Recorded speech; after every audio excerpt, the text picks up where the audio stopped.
please respect the moderator's request, folks. I think the government's role is one to look for common ground and alternatives to abortion.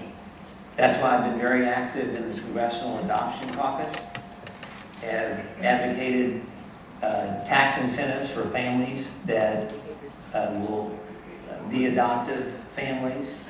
We do an award every year that's called the Angels in Adoption. It's a way to recognize many local families here in the St. Louis region that have been real heroes in adoption.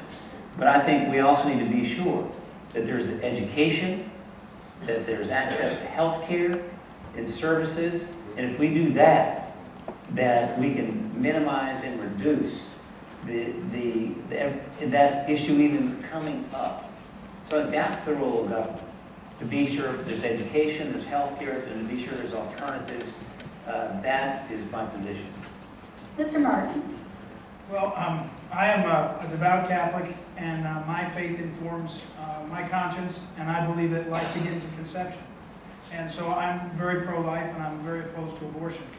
I'm even more disturbed, chagrined, and even angry about a federal government that takes up health care, takes up other bills, and decides that they can use tax dollars to pay for abortion.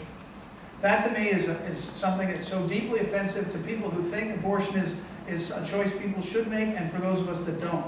That's the common ground, Congressman.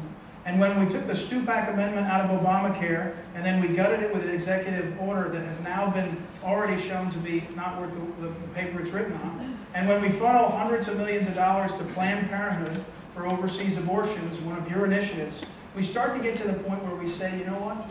It's not really common ground. It's really the ground that you want to promote and people that want to promote tax dollars. And then those of us that don't. So I think a common ground start to say no tax dollars on military bases and otherwise for abortion. I think that's important.